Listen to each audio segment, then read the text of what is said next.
Those will get edited out. It's going? All right. Check it out.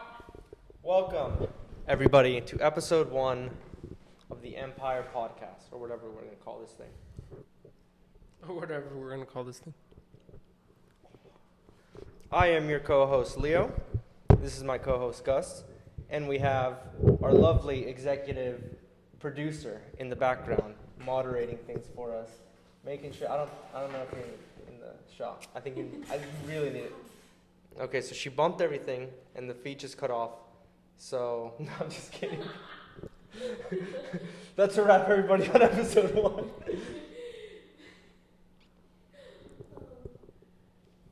Alright, guys, there's no guarantee that this is actually going to get posted because I might say some unhinged shit, and our PR team might decide that this is not good to be in the public. Because yeah, I'm pretty unhinged, to be honest, but we will get plenty of clips from this, hopefully. So.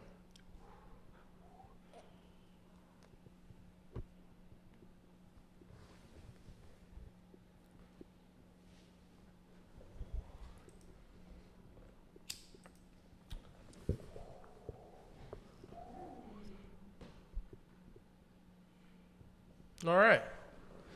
Who is Empire? Who is Empire? Empire, it's actually crazy. Crazy story. What was it? In 2021, oh yeah, I think it's my, no, it was a doc. Yeah, it's one of these docs right here. I was looking, and it fucking blew my mind that I had wrote this in 2021. This is my descriptions for my YouTube channels, and the last time I edited it was like the beginning of 2021. And so right here at the very end, it's like, I'm in the Empire business. I was like, holy shit, that's just like a line I took from Breaking Bad. And like, it's before I had looked at this, I saw the video. I looked it up for no reason. I just wanted to see the clip, where you ever see the clip from Breaking Bad? Okay, I gotta pull it up because it's kind of cold. And that's exactly where you have like your So tech guy. do what? That's where you have the tech guy. Pull it up, Bella. Yeah. They pull it up. Oh yeah, that's true. That's exactly how good. You'll see this clip in the background here, everybody. Just kidding. I don't know if I'm not tech savvy. It's probably gonna be a little. Just over our face. Yeah. Just a full sub clip.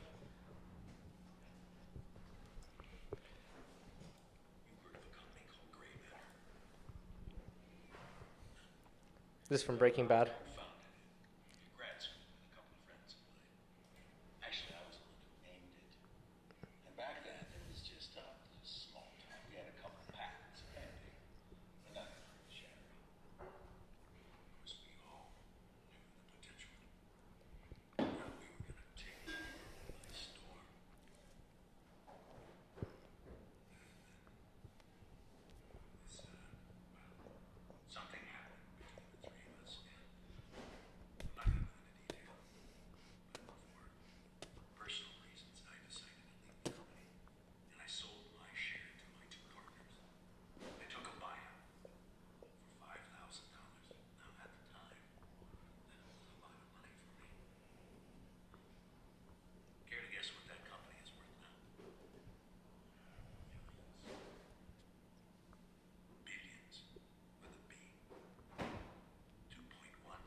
That was a cold ass line. I don't know what made me like think of this on the way back from Josh's.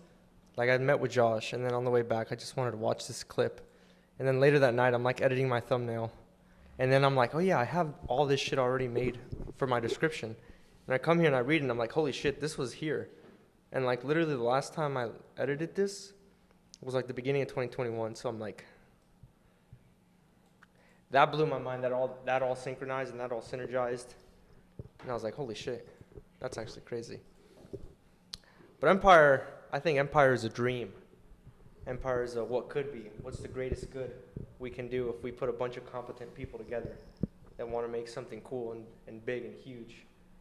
And, you know, ideally, one day, maybe, when we're like 50 and gray, there'll be empires all over like the world.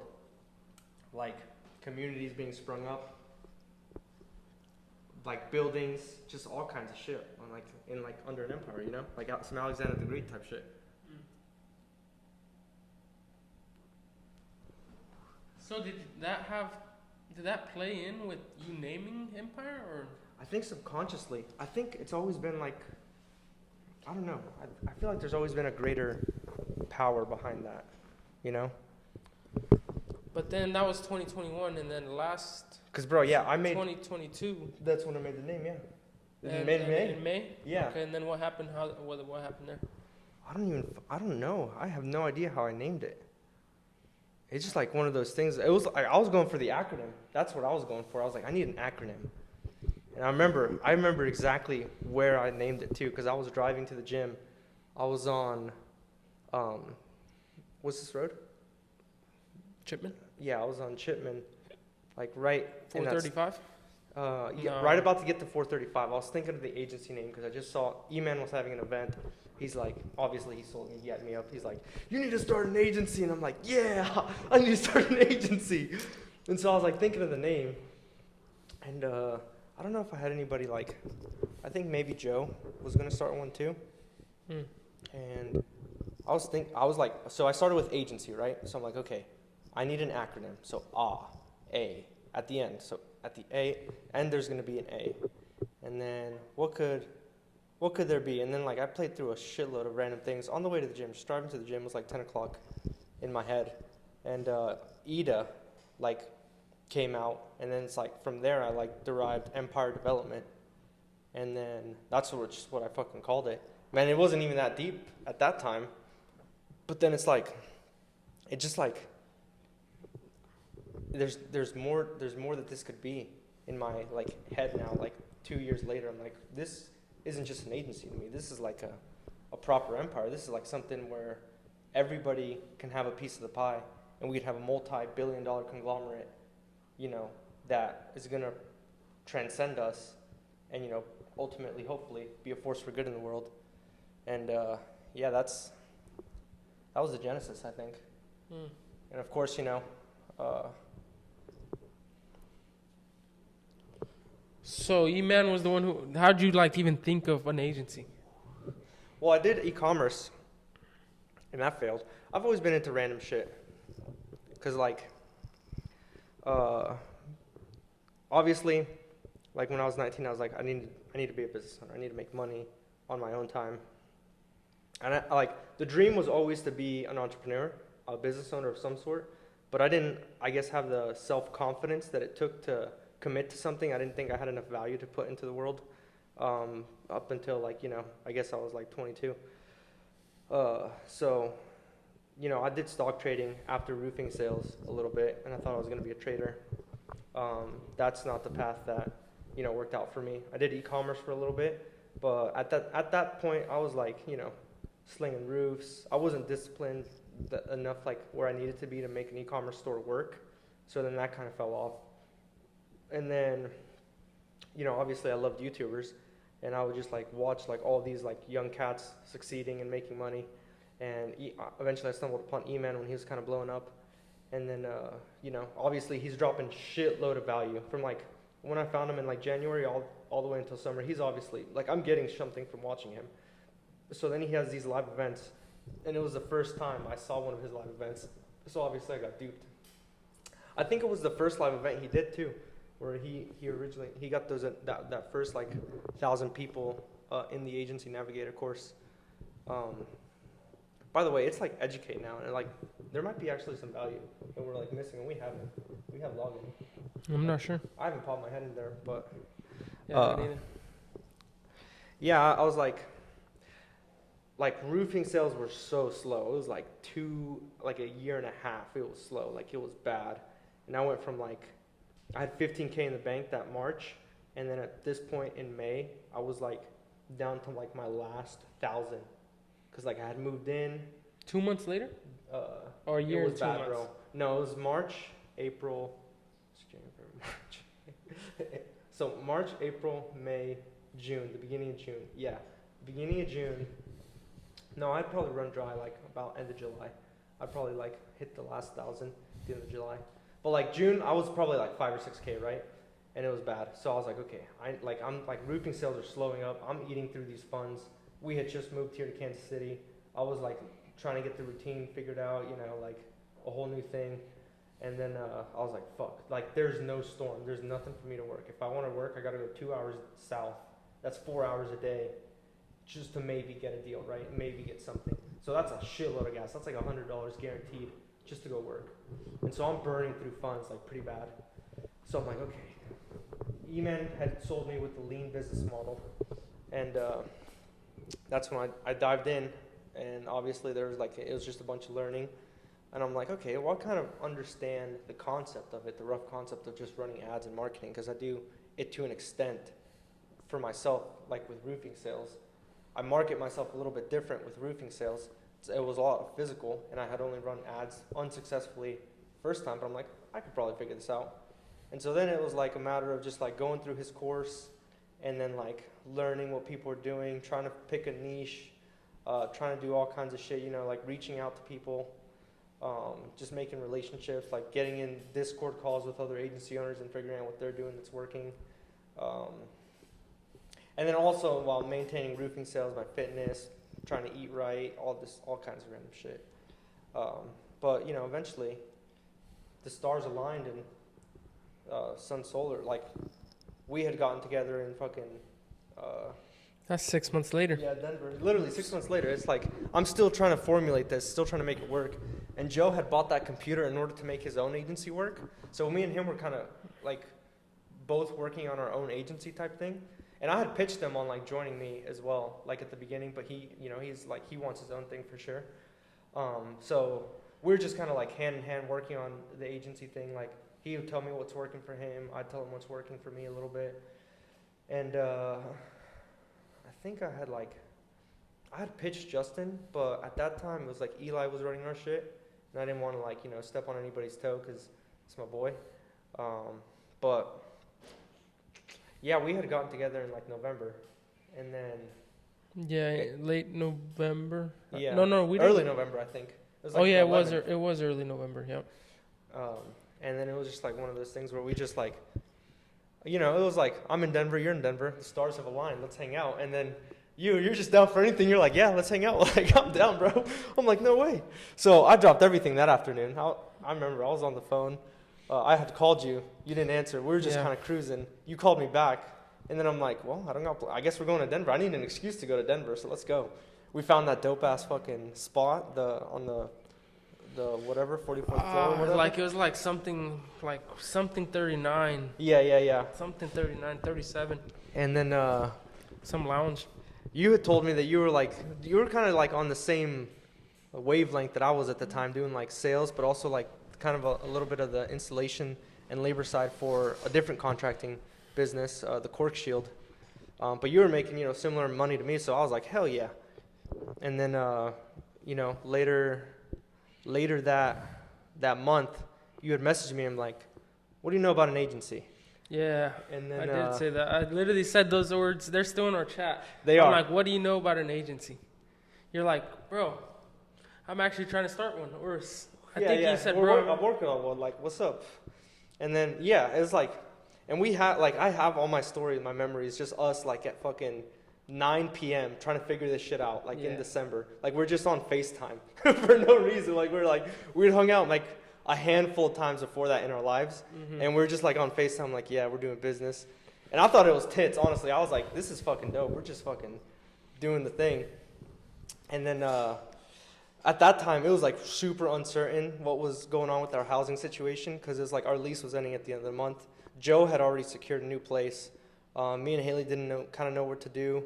I was like, I'm fucking flat broke. It's like, what would I do about this? What do we do about this? And then I pitched you on coming over to KC and like doing the agency thing with me. And And then I have no idea how I sold you on that, to be honest. It was just, I think we were just on FaceTime like every day, and I eventually brought up the idea to you. Yeah, we took like December was just hopping on FaceTimes, going through grow your agency. Yeah. Slowly but surely, Yeah. just course by course, and then towards the end of December, you were just like, "So what's up? You trying to move to KC?" Yeah. And I was like, "Oh, I mean, I'm not opposed."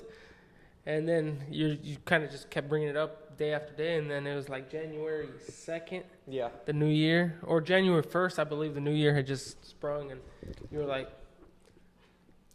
just come. Mm-hmm. And I was like, well, fuck it, I guess, you know. Yeah, I'll that was just, a full send. I'll just threw everything I had in my car that fit in my car, Yeah. and made my way over here. Yeah. And then that was like January 2nd, I think, right? I came over here. Yeah. January 2nd, January 3rd. About a year. Yeah. Yeah, it was a fucking whole last year ago. That's crazy. And I think a big point was like the energy back where we're from, that part of the world is just like, it's kind of like not there, you know? It's kind of dead. You're like, you have to cultivate a lot of your own energy in that part of the world versus like if you're somewhere like Miami or like downtown KC or Plaza, then you just see everybody moving, doing shit. Like you're like kind of subconsciously feeding off that versus over there, like everybody's just like super out of shape, not doing shit, getting just drunk and high, like doing all kinds of drugs. Yeah, I do remember stating that to you, actually. How much distress I was in, just from being around the people I was in. I've told you I wouldn't hang out with anybody. Yeah, yeah. I did not want to be around anybody. Yeah, exactly. And I think that's why the pitch was it was a solid pitch. Yeah, I mean, You're like, come through. I was like, come through. That's fucking funny.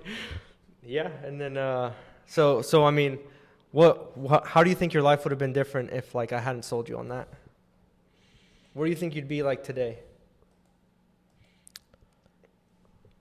Man, I don't think there could have been another way. It's weird to think there about a different way, you know, or Yeah. like results with a different way, Yeah, because it's like I did what I had to do. I thought I did what I thought was the next best thing in my life. yeah.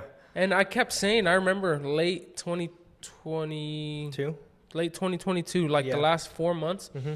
I just kept saying to myself, I'm like, some big change is coming. Yeah, Something big is coming. Because I knew Cork Shield, spring cork was coming to an end that season. yeah, And I knew come wintertime, I had to think of a different yeah. I was on the way to exact same generate page. money. Especially like for that year was so rough with roofing too. Like it was so bad. Like I didn't get shit. I probably made, actually I made like 60K in 2022, but it didn't feel like a lot.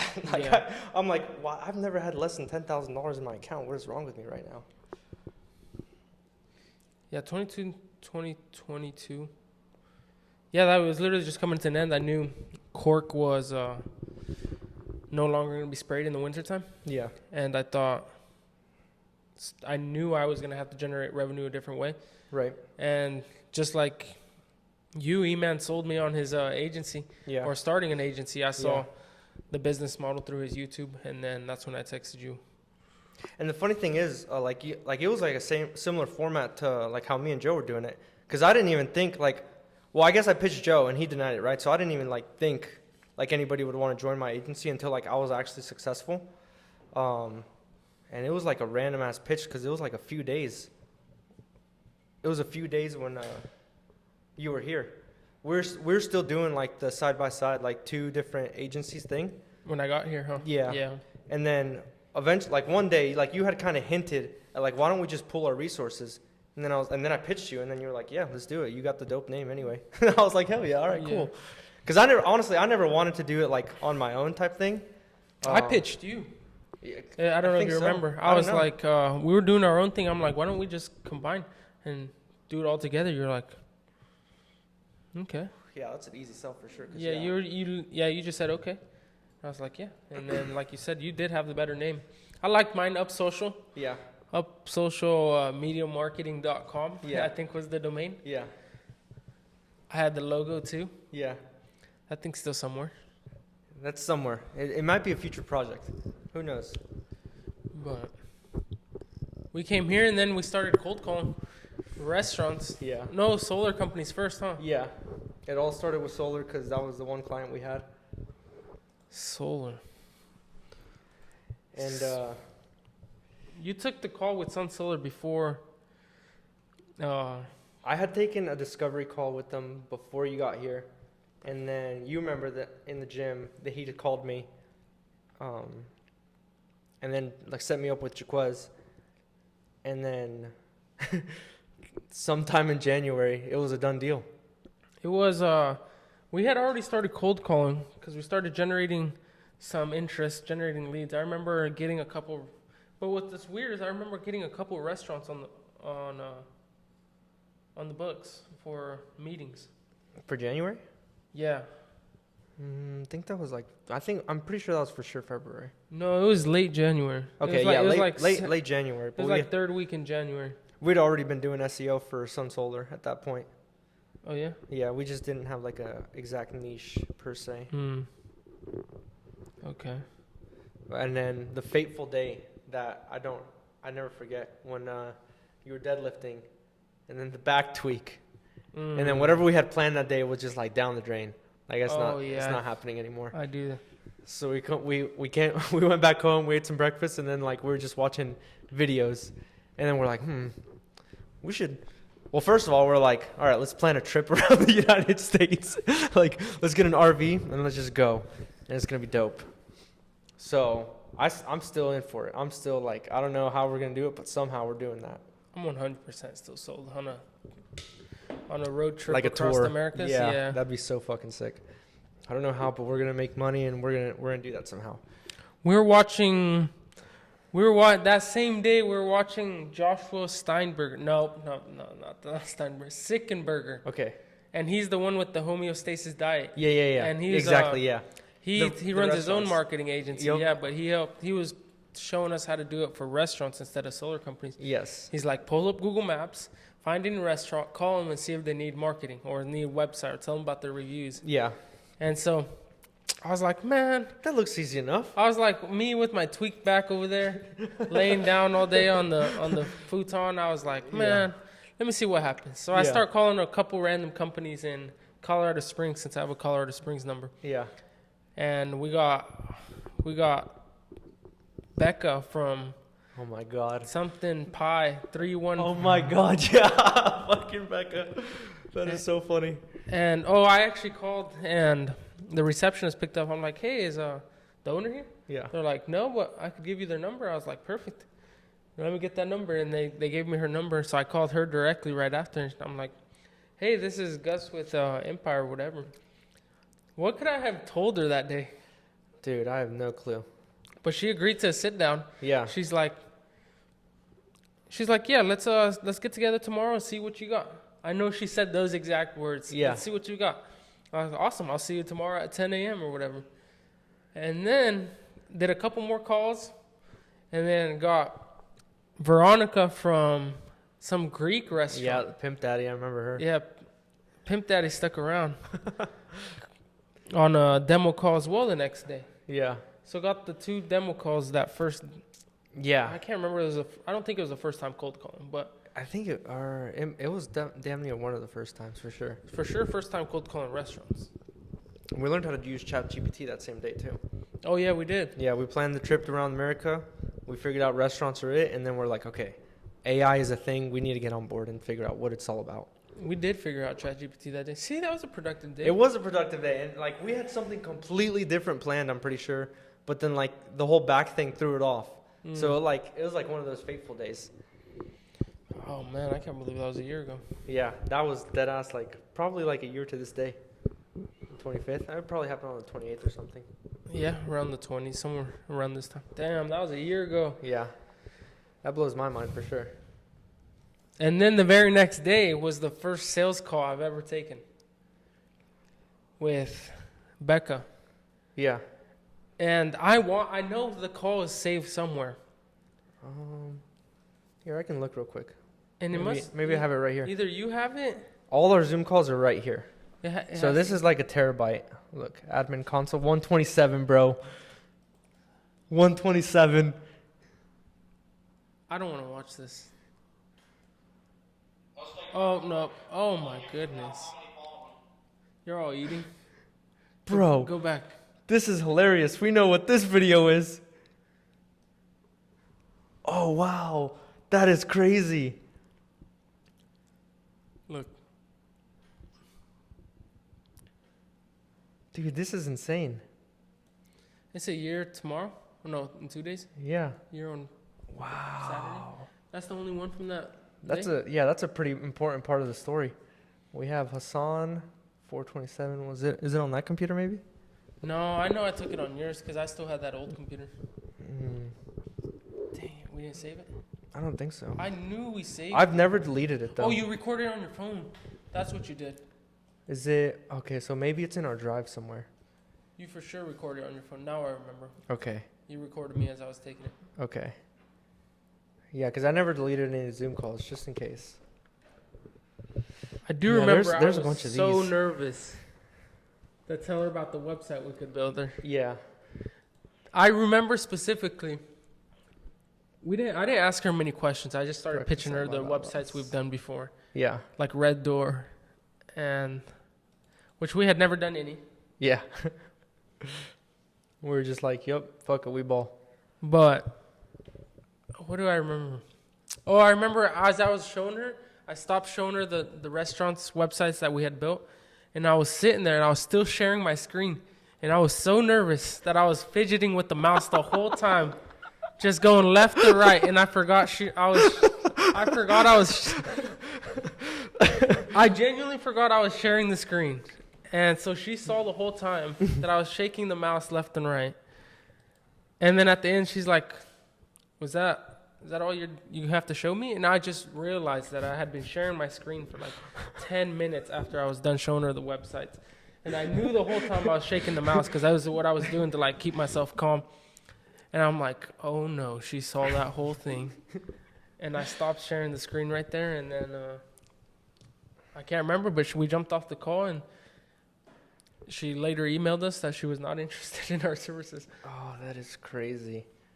Yeah, that is actually like mind-boggling. We got breakfast at Valdawas. Let's see, Zoom calls maybe.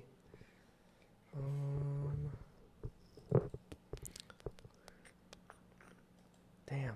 No, I know for sure it was on your phone. If it's on my phone, we might be in trouble. For sure on your phone. I remember you like setting it up, like propping it up to record me. Yeah.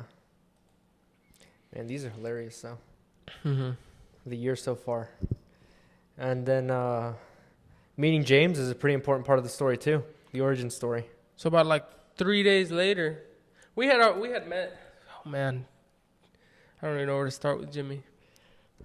Let me start from when I met him. So I had met him in the summer of 22. He was obviously my neighbor right across the street. Muggsy. Bro. We're all calling him Jimmy. Yeah. Nobody knows Jimmy. My neighbor right across from the street, right? Like, I had gotten home from the gym one day, and he was outside. It was 11 a.m., so he was just going to the gym at that time, and then or it might have been earlier. It was something like that. All I know is he was going to the gym. I just came back from the gym. We struck up a conversation. You know, I'm a pretty social dude, so if anybody wants to talk to me, I'm always like, you know, pretty talkative, pretty easy to talk to. And he's extremely like social dude too. He's like we were just like, oh, you're an extrovert as well, my friend. And so we chatted up a little bit. He told me he was into stock trading. I'm like, bro, I fuck with that. I do all kinds of stock trading. You have to spit some game. And then he said Forex, where I'm like, okay, so I don't do Forex. But I asked him where he worked out. He said Genesis. I'm like, oh, I'm at Genesis. I'm at the one here in Independence. He's like, oh, the Overland Park one's way nicer. I'm like, oh, okay, I might go check it out one day and work out with you. And then he's like, yeah, I might come check out the Genesis one too. And then that's kind of all it was until like for a few months, we would like say what's up to each other. If, like we were both outside, we'd be like, yo, which fucking blows my mind. I would just casually see him and like just be like, what's up? And I'm like in my roofing agency world, like doing like all kinds of random shit. That was a big like spiritual growth year for me too. Like I know E-Man had been like talking about how Marcus Aurelius put him on, like how you need to change your internal state because that was basically the year I went from like being like a kid to like actualizing my potential like on the inside, I think. So it was like a big spiritual growth year. And late in December, he had like just texted me out of the blue, like on the 20th, like some random, like, and he's like, yo, bro, can I come over? I need someone to talk to. And I was like, yeah, man, come, go on ahead. And he came and he vented. You know, he got done pretty dirty by his ex-best friend and his girl. So I was like, damn, I was actually kind of like in a somewhat similar situation to you as well. So, you know, we'd smoked, and then he'd come over every now and then and smoke and talk about it. We're, you know, potheads just like connect like that. And then he was like, I just gotta, and he had asked me like my genuine true advice, and I had told him, I'm like, bro, you need to break up with her. You need to like just start new, and you need to just like kind of like own it type thing. And like whatever I told him fired him up so much that he straight up he did not want to break up with her at all. But like I fired him up enough to like break up with her, just cut off his old gym, and then start new 5 a.m. Like his car had broken down at this point too, so it's like start new 5 a.m. with me at a fucking Genesis Independence. And it was literally one of those things where you had just like moved, like the first day he was rolling with us, you had just moved in as well. Like you'd gotten there probably like at 10 p.m. that night. Oh, like midnight. It was midnight. Yeah, you got there pretty late. I got there midnight, like January 2nd. Yeah, you didn't sleep at all, but you were still up at 5 a.m. And I remember he came down. It was like 4:30, 4:40. He was getting ready for the gym. He comes down. He's like, "Hey, bro, you could go upstairs and sleep in my bed."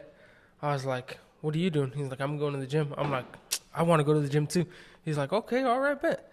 I'm like, "Yeah, let me go grab my stuff from the car." And I run out to my car in the middle of the street. It's dark, 4:30 a.m. And I just grab everything from my car, close the door, turn around, start walking, and this dude, Muggsy, just walks. I didn't know it was Muggsy at the time. He just walks up to me, and he's like, "Hey, what's up, man? My name's Muggsy."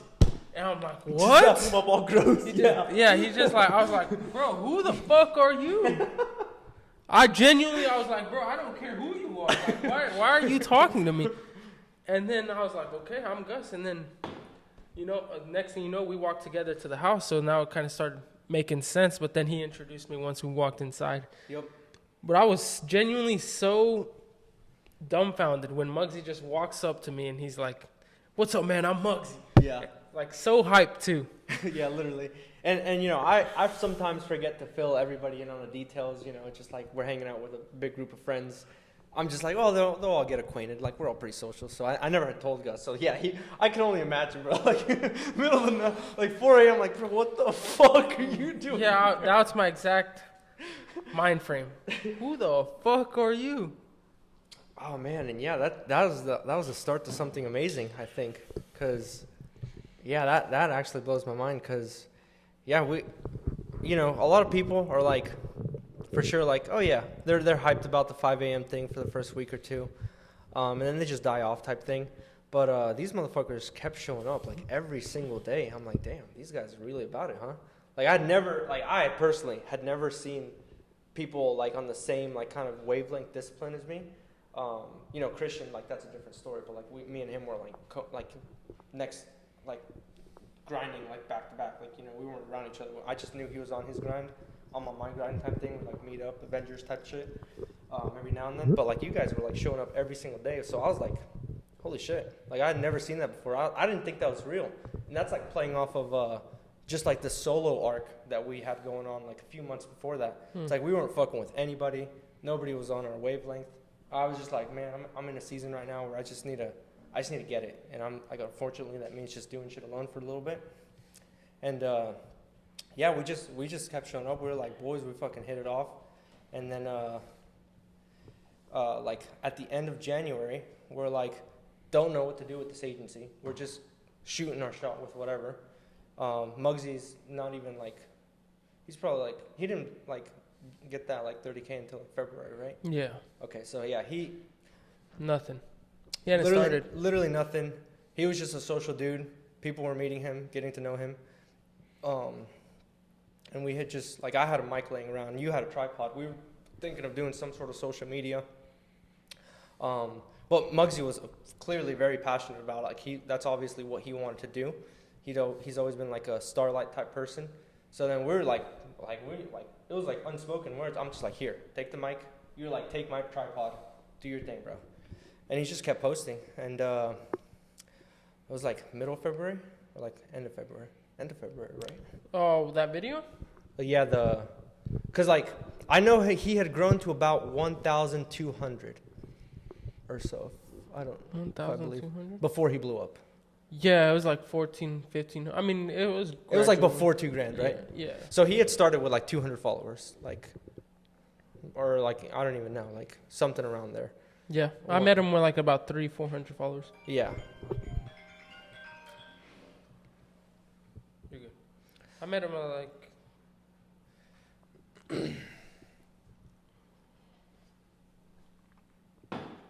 Yeah, and we had talked about just consistently posting, how to make it work. Obviously, I was very money motivated at that point, so I'm just like, what's the biggest return right now? So I'm like focused on like money instead of posting. But Muggsy just kept posting, and one day there was a fight that almost broke out at the gym. He'd captured it, and he had mitigated it too, and that shit just blew up. That shit got like 3 million views, I think, on TikTok.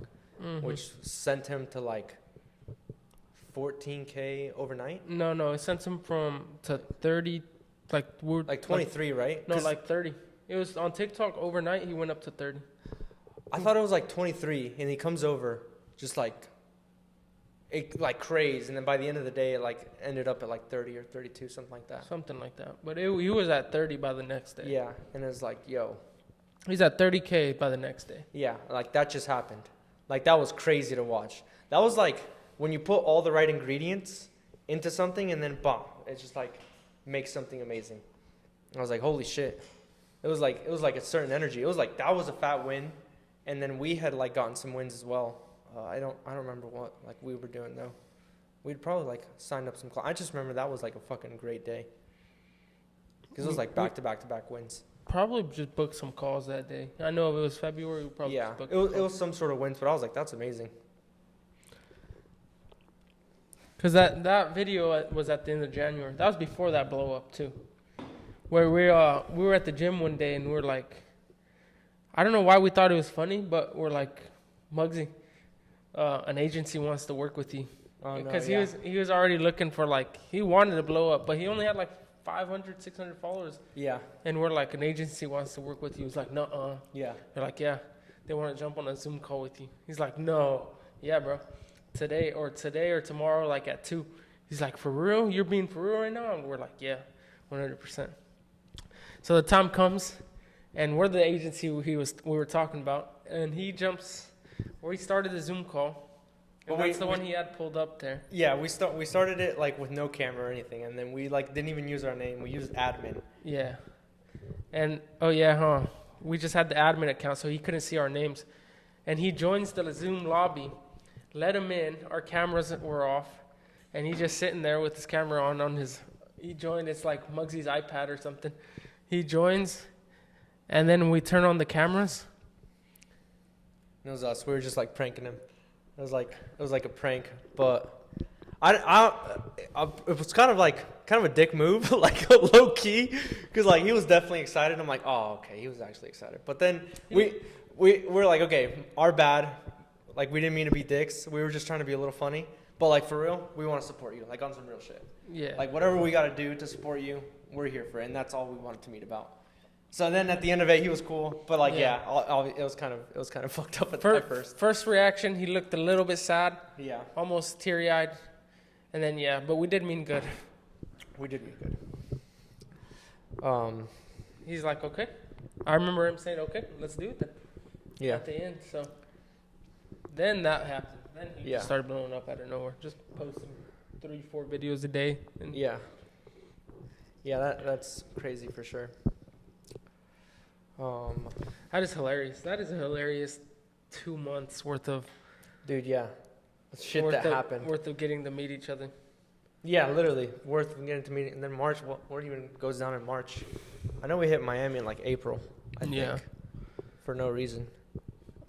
We had just got Chris and Danny on the books. Chris Martin. Yeah, and Danny from Badavas. Oh, okay, so February we're like fuck.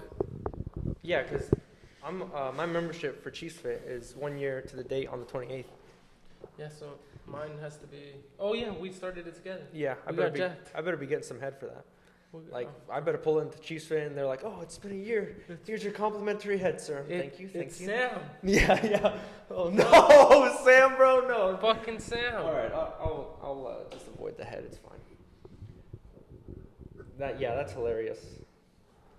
And we were like, we had gone to Chiefs Fit for February, and we're like, bro, Jimmy, you gotta head over to Chiefs Fit, bro. This is the gym to be at. He's like, nah, Genesis is where it's at.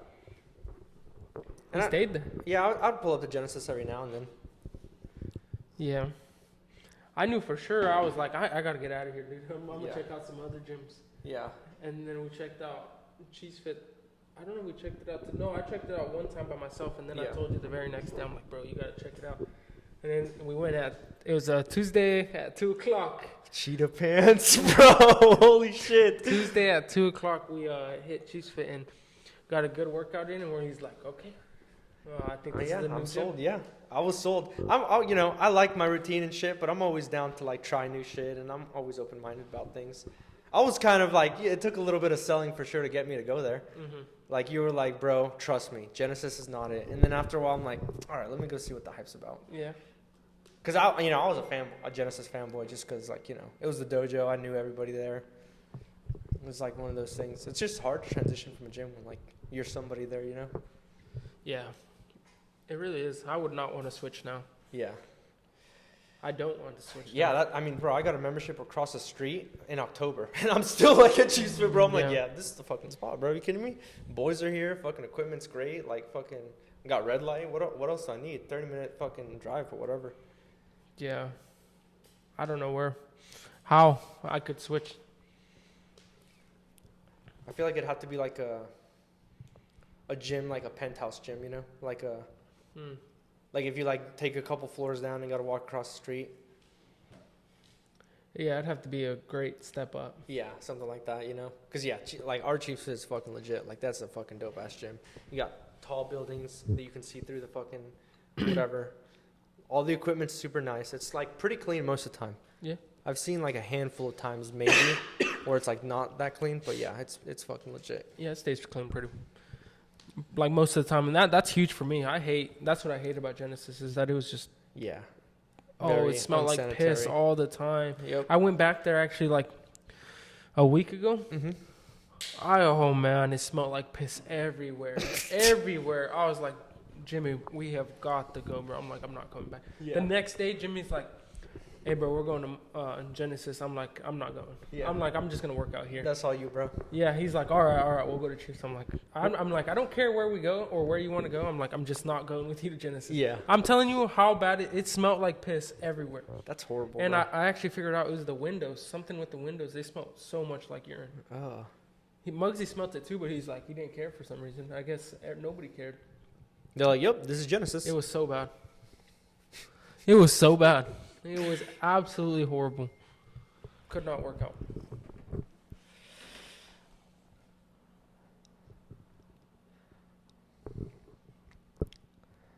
All right. Juggling a digital marketing agency and other things. Obviously, this podcast is like, Right now. yeah. That's worth fucking stacking on. I think content creation, like this podcast, Mhm. is huge. Like, Yeah, it I should agree. be a chunk of time every single part of the day. Yeah, I agree. Just because I don't think there's a more valuable way of promoting your business than content right now. Yeah. So if we take 3 hours a day, Yeah. I think it's that valuable. I Dude. don't think it needs 3 hours a day. I think it needs about 3 hours a week. Aside Yeah. from video editing, if we're doing it ourselves. But Yeah, and I mean, it's like I've gotten this, like, bro, the last podcast that we did, just the fuck around one, I just wanted to see, like, how hard it would be. And, Mm. bro, yeah, we can crank these out like nothing. mm, Like, I can for sure have, like, all this shit, like, drop tonight. mm. The biggest, like, time-consuming thing is actually just uploading it. Like, the uploading part takes just however long it takes for the computer to process the shit and then get it to the cloud. But then, like, the editing part, that's pretty straightforward. So that's easy money. Yeah, I mean, I for sure have been like, it's like one of those things where it's like when I start, I can't stop. Like it just has to be a thing that we do now. It's Yeah. like just part of life. It has to be. Unfortunately, you know, it's like one of those things. Well, I fucking started. Oops. Yeah. You know, like. So I mean, besides like Empire, like what does life entail for you? Because I feel like Empire has been like a full-time thing for you. For me? Yeah.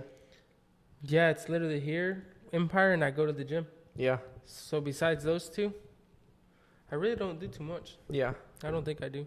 I mean, I really can't think of anything I do outside of this, because I consider helping Muggsy just part of this. I mean, it is. It is I mean, part of this. Yeah, 100%. So it's either something to do with our clients, trying to get clients, Mm-hmm. or the gym. I'm somewhat on the same page as well. Obviously, everything I do is for the greater purpose of building this thing, even though it's indirect sometimes. Like, you know, half my time, or I wouldn't even say half. Like for last year, for sure, not half. Like maybe 20-40% of my time was taken doing roofing. Mm-hmm. This time I'm allocating a little bit more time to roofing just because I want more like seed money. I think, you know, getting us some equipment, some new hires, all that stuff would be a great investment of our money. Building out a Google ad campaign, I'm really excited for that. But like, you know, got to find like $4K to put into that.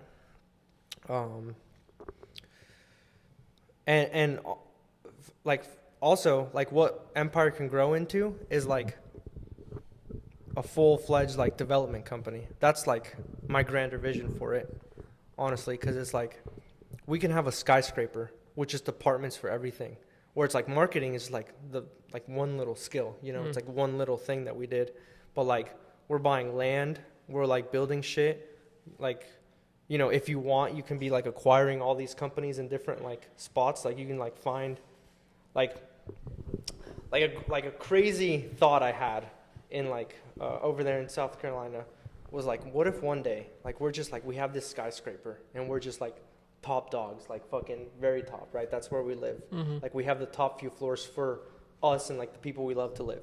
Like the middle floors are like the corporate shit, right? So it's like that's where we go to the work. We just fucking take the elevator down a few fucking stories, bro. Dope ass view, dope ass penthouse. It's our building, and it's like we're just working. Oh, making money. Content's going good. Yep. All right. This project in Saudi Arabia is fine. Yep. What else is there? What else is there? We have $10 million that we need to turn into $50 million with a project in Asia. Yeah, that's going to take some time to figure out. That should probably be where my attention is right now. I think that would be a dope life. And then it's like all the way down, you got the gym, like maybe across the street. I saw this guy on TikTok that like he takes the elevator down and just like to like the like third floor or something like that. And this is huge fucking block, bro. And it's like he just walks across this like little terrace, it's like a little sky bridge to the grocery store. And he just gets groceries and I'm like, bro, that's fucking pimp. Now don't get me wrong, I don't want like my life to be an exclusive like penthouse thing. Like I would still want like a ranch in Texas and like, you know, like a kind of like separate mansions and shit to go to. But like I think that would be like cool to just have like a experience corporate, that yeah, at least. Yeah, like a for corporate type thing, you know? And it's like, you know, that's also a dope like spot because we can have like all kinds of shit. We can have like a media company, a whole conglomeration of like companies that just get acquired, you know? And that's like a true proper empire. So like my grander vision for like why even waste my time doing like the roofing thing right now is because I'm still building these relationships and building like the skills and know-how on like the construction part. And, you know, eventually it's like it's just the game is played at different levels. And it's like eventually when these like big 5-figure commission checks hit, we can start acquiring land, turning these $50,000 investments into a $300,000 property, you know, that we sell for that profit. And then like few of those were millionaires in the conglomeration, few multifamily developments, and we're fucking 8 figures, you know. It's like an easy path. It's a clear-cut path. We're building something tangible, assets. Real estate's not going anywhere. It's a lot to figure out for sure. the theory sounds great, and the time is going to be the biggest factor there. You know, we're looking at like a 6 to fucking 18-month turnaround for like just a small property. So who knows, like selling some of the bigger multifamily properties. But even if we build a multifamily property, like for say 700K, right? It's worth like 2.5 mil. We list it, but like it obviously doesn't sell immediately. We still have like X amount of doors to be, you know, generating some revenue through. So I mean that's kind of the bigger dream, if you will. I think we can do some real good in the world if we develop some of these like lesser kind of developed parts of the world. You know, as soon as global climate kind of settles down from what it is right now. That's interesting. Yeah. You know, that's the highest good I can imagine. If you ask me what's the highest good that you can do in the world in your lifetime, I think it's, you know, giving the kids kind of like us, like maybe I'm like trying to heal my inner child or something, but I just feel like I didn't really have an opportunity in that part of the world to want to be anything. And, you know, I got into like some pretty dark shit over there. So it's like, I don't want that. Like if I would have just known about wealth, maybe I would have been attracted to it, you know? Like maybe there's an Einstein out there that just like is living in poverty. And maybe there's like this brilliant artist somewhere, right? That's just living in poverty, and that like a kid, 13-year-old is just going to die, you know, just going to get abused and shit. And, you know, if I would like to think, obviously nothing we do matters. Like, it's like, whatever, we're going to die a few generations from now. It's not going to matter. But I would like to think perhaps maybe one day Empire can make a community where somebody really changes the world, like really does like something huge because they had that opportunity there. And if, you know, if I die without seeing that and it just happens, I would be content. You know, I would be glad to know that I just threw up a neighborhood somewhere and like and just brought a good community of people together. I would be, you know, I would die happy. I would be fulfilled. Plus, that's playing the B game. Then you can like live whatever the fuck you want. You know, private jets, fucking yachts, anything. It's all details. Of course, I should probably study some more developers just to like really understand what it means. But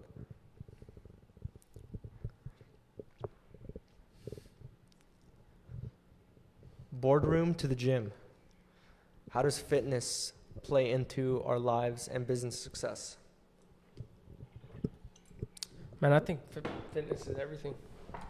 If I could give one piece of advice to anybody starting, anybody anywhere at any time, it's get in shape. Yeah. It's go to the gym, work out. Anything, just work out. Yeah. And it's not, most people will be like, it's not, I don't want this chiseled abs. I don't want these big muscles. I don't care about like steroids, that. And it's like, it's not about that. It's about the person you have to become to have that kind of stuff. Yeah, you gotta really be like, you gotta really want like that. You know what I mean? Like, I've been working out since like, for sure, like consistently since I was about like 20, like late 20s. I've not missed like a week. But like, look at me. I'm not like, you know, I don't got like fucking, I don't look like a fucking steroid head. I look like I'm in shape, and you know, I'm fucking healthy. And yeah, like I said, you really gotta want to be fucking juicy and veiny and like all that shit in order to attain that. Health is just like critical. Health, like gym is for sure like the first thing I do every day. Like, it's like my favorite part of the day, I would even say. So, you know, it's satisfying to kind of network and be in a social environment, just for me, my personality type. But among that, it's like I can kind of just turn off my brain for a little bit and just kind of be in the workout. And just like, you know, whether I'm taking pre-workout that day or not, I'm just like focused on the rep, focus on my body. And, you know, it's like stretching, all that feels good, opening everything up, just like moving. It's like you're alive. I'm grateful to be alive. I'm grateful to move and be able to do all this shit. Because, yeah, it's like most of the population would never be able to do half the shit we're able to do. And, you know, it's just programming, societal programming. Yeah. It's...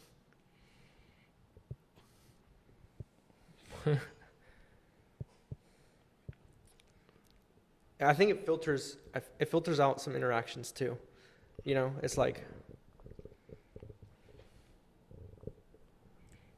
Like you could have a really like you could have a billionaire pull up, and yeah, he's got it all. But like imagine he's like just super fat and like 50. Yeah. What does it matter? Yeah. If you're like 50 and healthy and you're on the, like, you're about to get diabetes and you're just like, what does all that matter? Yeah. My most important thing is my health for sure. Yeah. And I think my self-development, my self-improvement all began by going to the gym, starting to work out. I agree completely. That's where it started for me for sure. Yeah. I'm like, I gotta get in shape. I was all scrawny and out of shape. I was like, I gotta get in shape. And then the work you start putting into yourself, the energy you start putting into yourself, like just from going to the gym, from working out, like it starts to bleed everywhere across your life and outside of the gym. It does, 100%. I would agree. I think my like whole journey started with like fitness too. It was like, you know, we all get our hearts broken, and then we're like, all right, well, we got to become attractive and do something with ourselves. And then it's like working out for 1 year consistently is great. Working out for 2 years consistently, that's fine. But like when you work out for like 4, 5, 6 years consistently, that's like one of those things that's going to bleed into all aspects of your life. You're like approaching everything with, okay, make this really cool and make it work the way it's supposed to. Where am I at 5 years from now with this consistency and like intention and learning? What do I not know that I'll know year 4 to make this work even better? You know. And then you walk around with it like every day. You walk around every interaction, every person I meet. That's why in-person meetings for us are huge. Like if you get an in-person meeting with us, it's over. Tell me it's not recording. I can't really tell. What do you mean you can't really tell? The top should have a red bar. Oh, it's being covered. Yeah, it is. Sorry. It's like literally in smack dab middle where I can't see it, so I was like...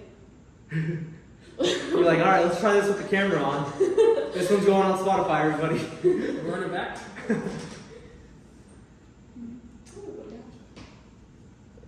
You're gonna go what? Get hot chocolate. You know? You're not gonna be hungry. Yes, I am. This part gets cut out. No, I don't know. Hot chocolate and books.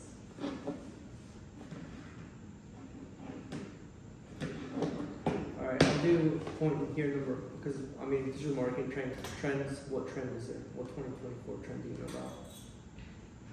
What strategy can look for reasons? What's this one? Huh? Yeah. What's this one? I don't even know. Yeah, the like, what trend is there to talk about? Are we illiterate for not knowing trends and being marketing artists? No, not specifically trends. There's no specific trends, right? It's like run ads, Oh. market your shit, right? Yeah. No, for sure. It's just like if we were to go into detail on this. Okay, I would say That's deep as fuck, which I'm not opposed to. But yeah, maybe that's that's a dedicated episode, because we'd have to break down the nuances of like what's corny. I would say like we see some ads that are like corny. We're just like, bro, what are you guys doing? Like just shit ads. And then it's like I think the trend, quote unquote, would be doing it with a unique approach. Like don't just copy paste shit. Do like some innovative shit, you know. Yeah, I completely agree. But the next question I was gonna modify. Well, actually, we can touch on that, but then let me do a follow-up question to that. So, keys to a wealthy lifestyle beyond financial success. What habits and mindsets contribute to a wealthy life? Yeah. Well, yeah. What habits? What are the most important habits or mind frames to be thinking in for you? For me, I think everybody's different, and you know, for sure, I would say I have this philosophy. I heard David Goggins say it one time. He has this like holy trinity, where it's the mind, body, and spirit. And I don't even know why I've been attracted to like these 3 things, but like I think I heard like somebody say it in a book once, and I've just kind of consistently heard wealthy people talk about you have to read every day, you have to work out every day, and you have to meditate every day. And it's like somewhat controversial for sure, because those are like really just like fuck. Like nobody wants to do it. It's like bullshit, you know? But those are for sure, for me, like they're for sure like, it's how I tune my body, my whole existence into that radio frequency that is success. I've seen like my life align when I consistently do those things for sure. Like just things just work. Like I consider myself a quote unquote lucky person, but it's really like one of those things where I just know things are gonna work out for me because I'm operating at a certain frequency. It's like a hobo operates at a certain frequency, right? A billionaire operates at a certain frequency. I have faith in like the things I do. I would say those are like the foundational things for sure. Like getting my fitness right every day, like making sure there's no toxins in my body. You know, like the worst thing I do is probably smoke weed or cigars. But you know, I offset quote unquote by like running a few miles a week, doing some sauna. No alcohol, you know, I've definitely limited my sugar intake for the last few months, although I do love desserts. Besides that, it's just protein, rice, you know, clean carbs, not really much bullshit. I'll have the occasional fast food here and there, but, you know, keeping your body dialed in is important.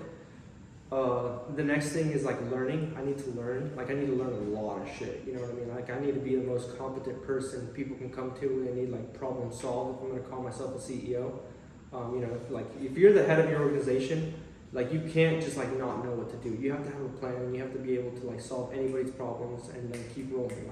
Keep bringing it in. Keep growing. Keep innovating. Keep seeing how to move shit forward. You know. So like learning a variety of topics is very important to me. So I dedicate like the first few hours of my day to learning, you know, audiobooks, podcasts, whatever I'm into at that point. And then meditation is like important to me because I have to commit to stoicism. I have to commit to being emotionally sound. You know, I've seen some like even men get extremely emotional to me, you know, with certain situations. And in my head, I'm like, bro, you sound like a fucking woman, you know? But it's like, what they're looking for me is they're not communicating distress. They're communicating emotion, kind of like the same thing with like girls. They'll come to me, communicate distress, emotion, and I just kind of take it and handle it stoically. They can feel my calm energy. They can feel the presence there. And that kind of reassures them subconsciously. Maybe in the heat of the moment, it's heated, but like subconsciously they know that like we got it and we're fine. And you know, especially like if you get into a confrontational situation as well, like somebody will be able to smell that you're dangerous just by like your calm demeanor, like you're ready to fight, like you're ready to kill type thing. And that just comes from like sitting down with your thoughts, letting them process, letting them play one by one until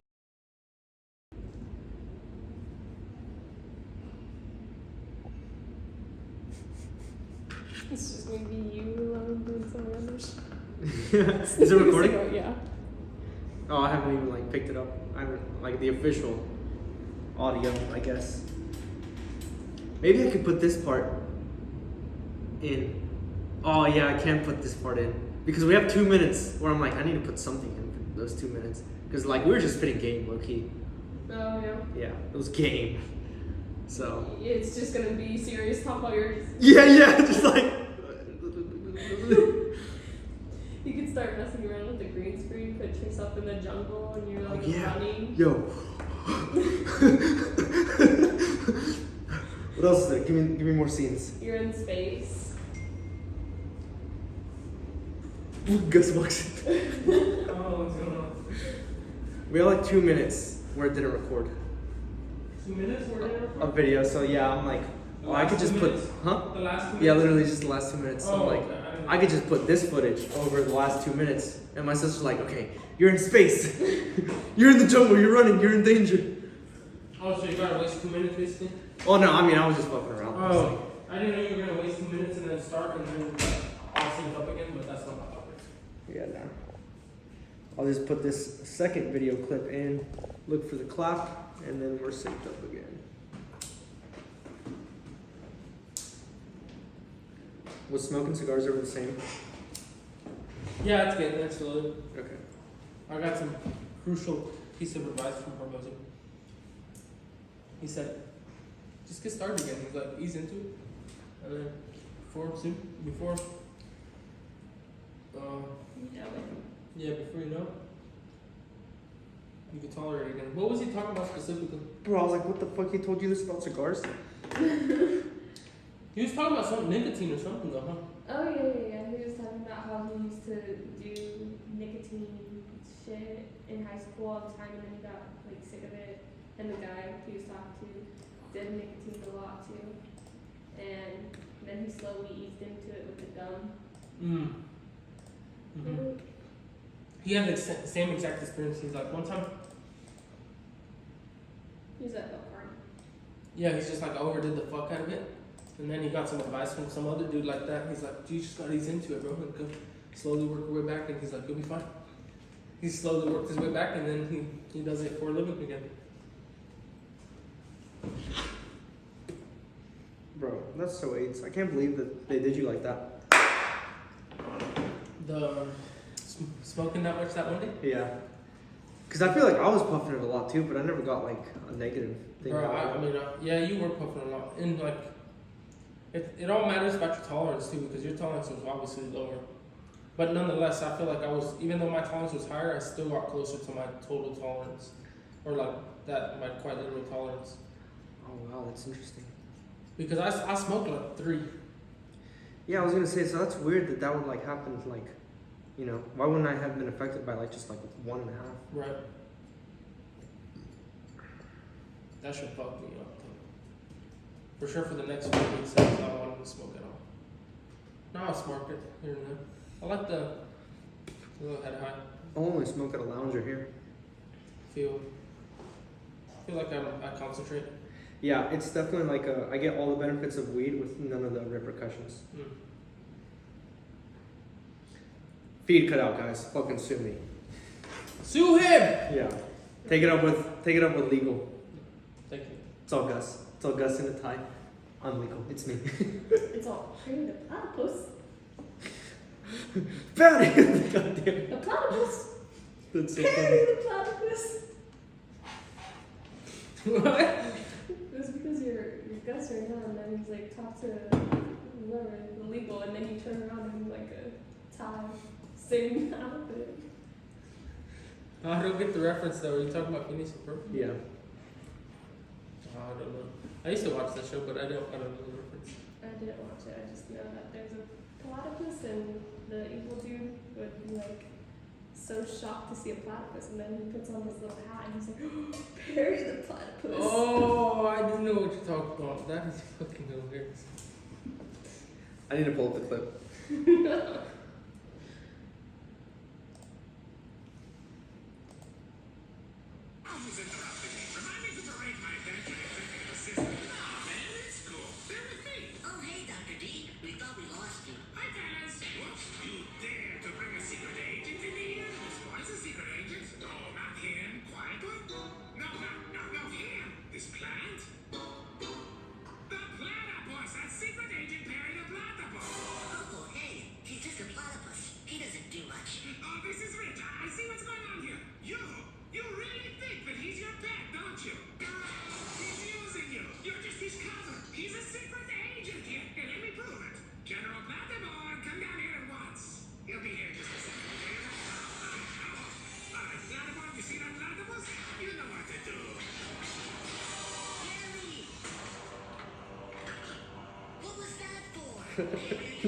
He's decked him.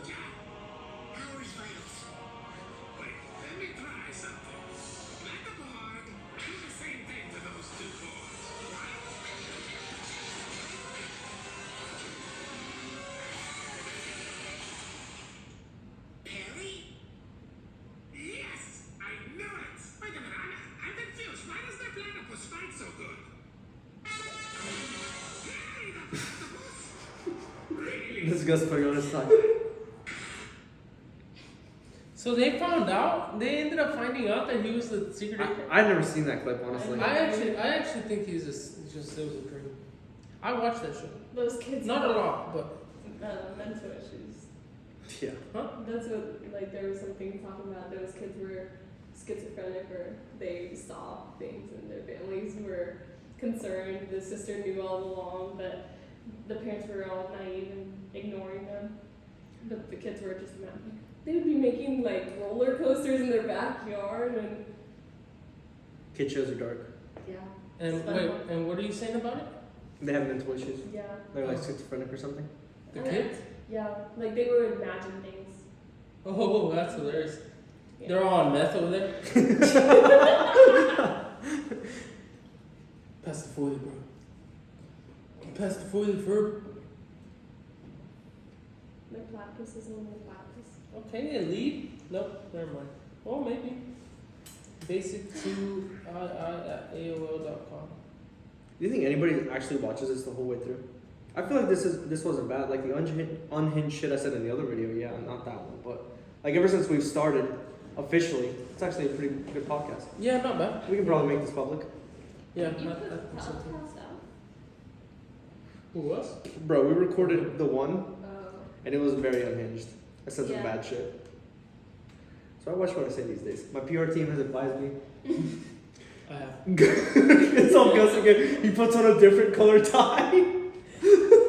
He all puts on his hat.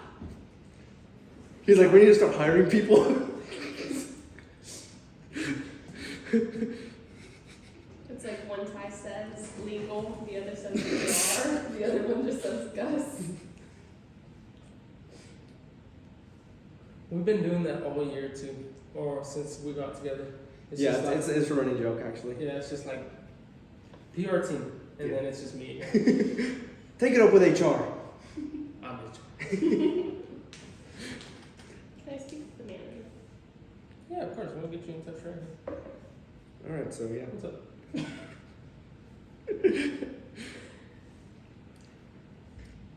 Look at this dude doing his little going live, little webinar. It's not a webinar, bro. That's what they all say. Reese, Renzo. Renzo's a G though. My bad, I was calling it. Where were we? Barry. We're talking about keys to a wealthy lifestyle, the habits. You said everything that you do is a byproduct. You are the byproduct of what you do. You are the product. That's a compounding investment. That's a compounding investment for sure. Yeah. Yeah. Everything you skills. put in, yeah. Your skills are compounding. Yeah. 100%. Yeah. And I've told her that too. 100%. The one thing that will keep me going is knowing that I'm the product of the work. Because it's like, sometimes you don't see the business going. Yeah. You don't see it growing. You Yep. don't see, There's no measurable metrics. yeah, you don't see money coming in. You don't see Yeah. a lot of things. But you see where you're at, where you were. Yeah, that'll let you know. You know, Yeah. everything you learn, every small piece of work, every time you go to the gym, you lift a little bit extra weight. It's like, it's who you are. It's who you become to do that Yeah. is so much more valuable than just doing it. We just got our okay from the executive director. We are filming for sure. Executive. ED. You're ED. I like that. And that's probably why you see like a lot of these successful people start from zero and then like just make money so easily. Like there's some e-commerce guys I watch on YouTube. They just uploaded some videos like last few weeks where it's like they just tried to start an e-commerce store from nothing and they made it successful. And I think that's because yeah, they're vibrant. Like it's about their internal state. This is what I genuinely believe. What your internal state is your reality and your environment is going to shape around that for sure. Mm-hmm. That's why it's just like it felt really good to go to like a new environment completely for the last few weeks and just like watch like the car that came to me.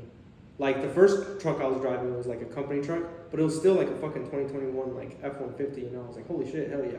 The second one that came to me was a fucking crazy deal on the fucking 2022 Sierra something.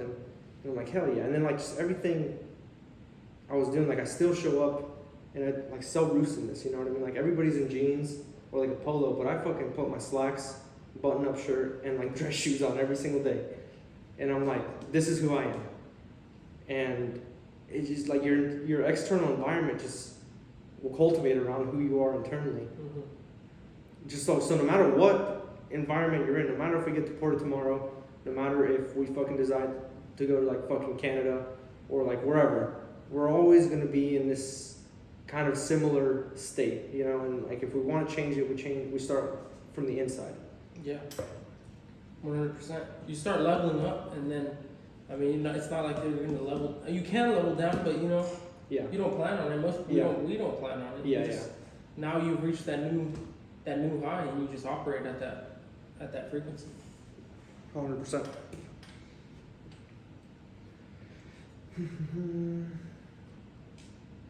How do you stay disciplined? I guess that kind of ties into the last question too. Discipline in business and fitness. 100% that. Yeah, it's interesting because like I've actually been asked like how do I stay consistent with the gym? Like, bro, me personally, like that's fun for me. Like that's social hour for me. Like the gym is genuinely fun. It's genuinely what I do. That's the equivalent of a video game or like TV shows Yeah. or whatever bullshit the public is into.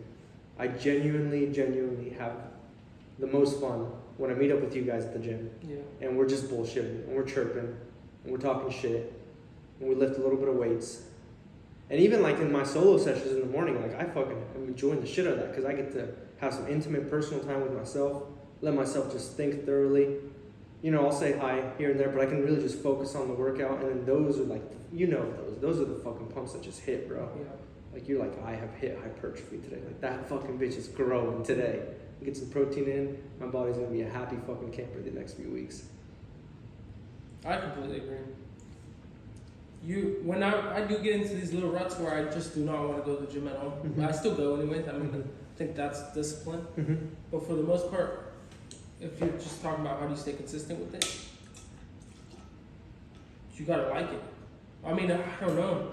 That's a tough question because I do it like for the gym specifically. Mm-hmm. I get in these little ruts where I'm like, man, I hate this fucking. I don't want to be here at all. Every single day, for a certain amount of time, I do not want to go every single day. It's so annoying. But like, especially right now, I'm in my little period where I'm anxious to go to the gym every day. Yeah. Every day, I'm like, I It's can't. like this is wait the to go best. to the gym. Yeah. I can't wait to go work out. I Yep. can't. It's leg day. It's Yeah. chest day. Good. It just comes every fourth day, and it's already right back. And I'm like, yo, get to do it again. Yeah. Hell yeah. It's awesome for me. That makes it super easy. But this, as far as discipline goes, it's like it goes back to the working on you. I think I've hypnotized myself in just believing. Like I've based my whole personality around it. Honestly, it's like when I was skinny, it was like all I do is the gym. And eventually, it's like year 3, people are finally commenting on how all I do is the gym, like every day. And then it's like, okay, I'm associated with that. That's my personality. Then it becomes this constant feedback loop. 2 years later after that, I'm like, yep, it's just who I am. It's just part of what I do. Yeah. Same with business, I think. Like, there's a discipline element, but, bro, if I'm not working on, like, our business or, like, fucking, like, doing some sales, like, what am I doing? Like, you know, what like, I'm so fucking bored. I don't want to do anything else.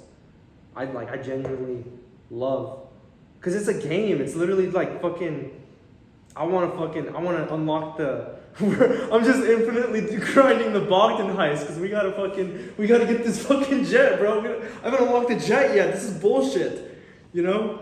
Like I see all these other players, they got the fucking jet, they got the sports cars. I'm like, fuck, that looks dope, but I still gotta keep grinding this fucking heist. I'm leveling it up. So, you know, it's like if I'm not working on the business, like what really takes discipline? I guess for me at this level, what really takes discipline is like meditating and reading. Like I'll be honest, it's like the goal I set for myself is just do it like 4 times a week. Like you can miss 3 days, no problem. But like 4 times that week, please just meditate. Just 10 minutes. Just set aside 10 minutes and just sit with yourself. That does take discipline. I'm not gonna lie. And usually I'll do it when I like find myself scrolling a lot. Like when I just like keep checking my phone, I'm like, okay, I need to get a meditation session to like detach from the dopamine a little bit, like just like lower my overall dopamine levels. But business and gym is fucking fun. I love it. Does not take any discipline at all for me. I would rather do that than anything. And I think day after day I prove that. I don't know. I believe it takes discipline for myself. I don't see myself doing anything else because I don't see anything else having higher ROI than that. Yeah. But I'm like, is there stuff that's easier to do? Yeah. Yeah. Is there stuff that's I consider more fun? Obviously, I'd like to say yes, short-term fun, but long-term fun, no. Yeah. Because it goes back to that. Yeah. you see, it's like imagine. Sometimes I just like imagine this. Like I get injected like $100 million in my bank account, right? So for the first few weeks, I'm gonna do everything I want to do. That's like a novel, quote unquote, experience to me. Obviously, I'm gonna get the penthouse. I'm gonna buy a sports car, get the Rolex, get a nice suit. You know, get the yacht, throw crazy parties, invite my friends. Like, you know, be traveling, see some cool places. You know, first 2 months, crazy, right? It's all crazy. We plan all this shit. We do all this crazy shit. We film all shit. Make a bunch of entertainment. I would probably be filming that entire time as a thing, like, which is somewhat work, right? Like, it's like, I would want to be recording all of that. And then all that's done, right? It's kind of lost its novel aspect. 2 months later, we got like still 80 mil in the bank. I'm like, fuck, okay. I'm gonna go right back to doing the same shit I was doing, but probably at a higher level. Yeah, you're still gonna go right back to the gym in the morning. Yeah. Like, why would you're not Yeah. ever gonna stop? You Yeah. just go right back to the gym. Exactly. You're gonna come back and Business. probably meetings and whatnot. Probably mostly meetings at that point. Yeah. Who's the next person I can sell? Who's the next person that can help my organization? Who can I give value to? Is a better question that I ask myself honestly. What good can I do in the world now? And that's kind of my default state of operating. So I guess those, I don't know if that's just like habit that has become like my whirlpool, like where I'm just stuck, like that I've done over the years. But I genuinely like have no problem just like doing sales, talking to a shitload of people, doing business, do whatever bullshit, you know. The creatives are hard. I was telling Haley, I was like, I can figure out stocks, no problem. But like this shit, this creative muscle that I'm flexing, this is underworked. I need to do this more. For what? The ad creatives? Yeah, like just anything creative, I think. Oh.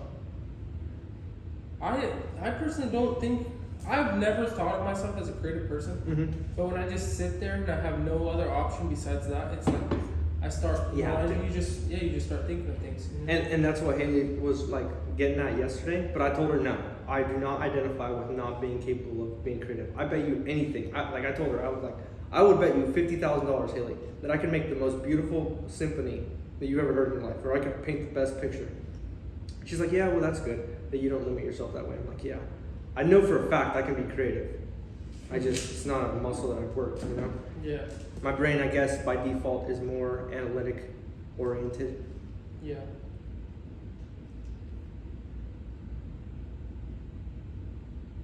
I have a correction on.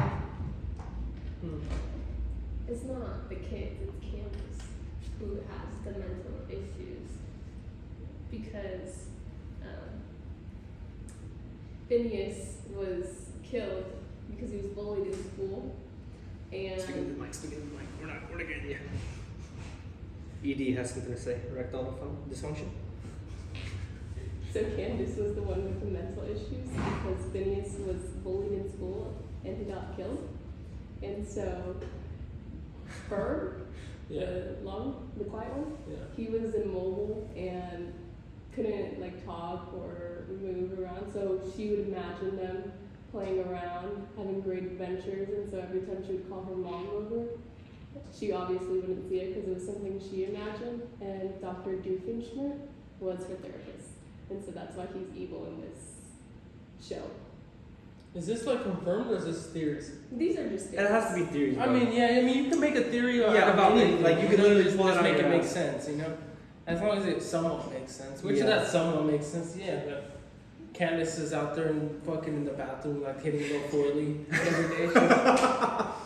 I'm like, is it that deep? I don't think it's that deep. It's I don't a think kid's show. it's that deep. Who knows? But then No, I'm again, just like I saying- said, a theory is very easily made about anything, and somebody's gonna always make a theory about I everything. don't know if it's confirmed. I just heard that and I was like, oh, that's interesting. I have heard that too. Just like SpongeBob has a theory. All parents have a theory. Yeah, Yeah, everyone has a theory. Jinx, bitch. Yeah, that's right. You know what's funny? I brought up Jeremiah earlier because like he should be here. Thoughts from the top. And this is kind of the same format we had in Vision too. We're gonna be somewhere high up. I mean, we're 4 stories up, so fuck you guys. We're 20 stories up for all you care. Fucking nerds. But Fucking nerds. Yeah, we was close. I mean, We said we'd be up Yeah. elevation wise. For podcast 1, I think It was so funny. it's got to be called Bus for the Top. I got to figure out a thumbnail. But yeah, see, Midjourney was clutch with the creatives yesterday because I'm just like, let me just put raw data in. Okay, this is somewhat of a creative I can work with and tweak. So building off the keys to a wealthy lifestyle, where do you see yourself in like 5 years? Like full-fledged operation. Full fledged operation. Yeah. What does the operation look like Yeah. in 5 years? Yeah. Maybe just your lifestyle for you particularly. I 100% just see myself. I'm for sure not doing marketing anymore. Yeah. I might own a marketing company Yep. or own stock in a marketing company. Yep. But for sure, in 5 years, I just want to be buying into businesses. Yeah. So obviously, it'd be just meetings all day, but it'd be more like the sales cycle is just so much longer. Yeah. The sales cycle is 6 months, a year and a half, 2 years, maybe even. Right. But that's what what that entails specifically, like the details of where I'm gonna be. I have no idea. I can't tell you if I'm gonna be in China or here in KC Yeah. or where, but I will for sure be just buying and selling companies. Yeah, for sure. I mean, I never thought, well, I guess I didn't think when I was 19 I was going to be living in Kansas City as a 25-year-old. Exactly. I'm So like- that's why I'm like, I can't even say in 5 You years. know, I can't even say in 1 year. I didn't think I literally. was gonna be in Lee Summit. So Literally. I'm like, I'll be in Miami, probably chilling, doing the thing. Ideally, in 5 years, I'd like to be in Miami. He's like 2 kids, Uh, ranch home in Texas. You know, I'm not, let's see, I'd be like 32 at that point. I'm not opposed to that. Okay, wait, 32. 30. Yeah, I'd be 30 at that point. I guess I'm not opposed to that. Yeah, 2 kids, that would not be bad at 30. Especially like a millionaire. Like, I've always thought I was going to have my first kid at 27. Like, you know this. Like, well, I've talked about it since I was like 12 or 10. Yeah, I'm waiting on it. You know, at 27, right? 27. I thought I was going to get married around then. So, I mean, I wouldn't be opposed. It's not like I even give a shit about the kids anyway. All right. Well, now we have to cut this out. No, bro. What are you talking about? It's not like that. Yeah, okay? fuck them kids. It's more like they're just children. Of course, I'll be around and like all that stuff, and I'll give them whatever refreshment they need. No, I get you. It's just like it gets translated as you really don't give a fuck, but it's more like it's not life changing. Yeah, It's yeah. not. So you just have kids. Yeah, yeah, exactly. Everybody It's like- makes it such life changing thing. Yeah, exactly. That's what I'm saying. Like, I know. well, I still have a whole ass business in operation, and like fucking. Your life just continues, bro. Now there's just a Yeah. little one. Yeah, exactly. It's like, okay, is it taken care of? It needs my attention a little bit. All right, cool. Let's roll. Like, let's fucking hop on the PJ. Let's go. Hop on the PJ. I hope I'm PJing it. Ideally, in 5 years, I could see myself being anywhere from like 15 to 30 mil at that point. A few properties.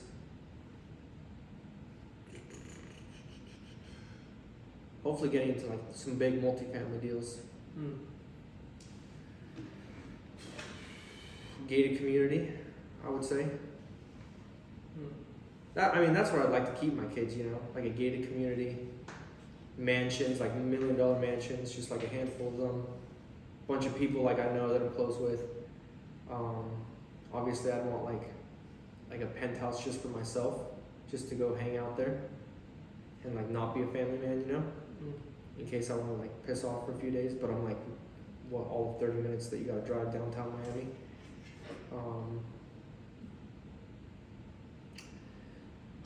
You know, hopefully building some construction companies or some development companies. Barrier to entry there is like tough. You don't just make a development company. You know, there's so many pieces of the puzzle that need done. It's like this is like a generational thing. Like 30 years in counting before you have you're competing with like the big dogs. But you know, start where I can. Start small, and man, I just really want to have open I just want to be ready to travel the world, you know? Mm-hmm. Be doing like big podcasts, spitting some game with people. Hopefully, like, you know, the YouTube channel takes off and it's like a similar like level of like E-Man and stuff. Except I wouldn't do it exactly like E-Man. I'd probably take a different approach to everything. I'd take more of an Hormozy approach. I like the way he does it because he's like, I'm not in it for, you know, you guys' chump change. Let me just give all that I can, Yeah. you know, and like let me die by giving all that I can. Like that resonates with me in my soul. Versus Eman's the type of cat that he gives value, but then he has this like sneaky way of like manipulating you and funneling you into a business for money. Yeah. And yeah, bro, he's worth 60 mil. Hell yeah, he's well on his way to 9 figures, and 9-figure life is great. Fucking with that. Yeah, but it's just I don't know. I feel like I can make money. I feel like I can make 9 figures without that, you know, without having to like sell my soul in a way. I always want people to come, like I always want people to associate my name with an extreme value like Hormozy. Mm. I think Yeah, that's something I can look up to with that guy for sure. I completely agree. So I'm always down to give, you know, I'm always down to give like whatever nuggets of value I find along my journey. And obviously any nuggets of value I give along my journey are a testament if I'm at that echelon of life, you know. And you know, I would love to be like in the network with like some of these big kahunas, like getting in the room with like some of these big podcasters and having an opinion on world matters and all that shit. But you know, we'll see what life has in store. Maybe the ideal lifestyle for me that I don't even know is being in the shadows somewhat and then having somebody else be in the spotlight. You know, I'm not opposed to that either.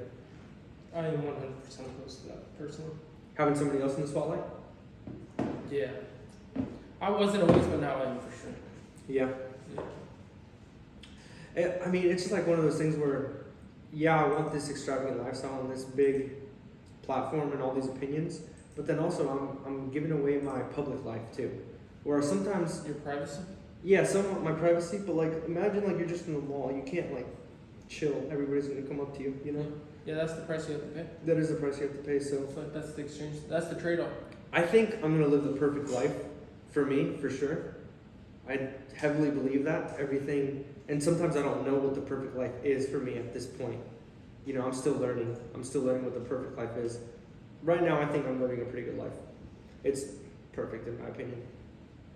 Learning, growing, doing everything, well fed, protein, got my diet in, I'm very happy.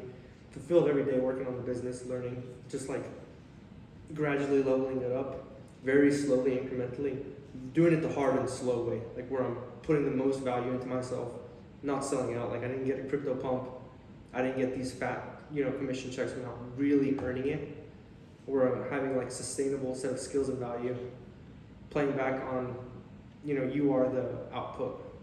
Like the person you become is the output of all the actions you do. Yeah. So, I for sure want, like, I guess an opinion in world matters, and maybe to be able to affect like tides and currents. If I do that myself, great. I think if it's in the cards for me, awesome. If that's delegated, you know, that's cool too. Mm.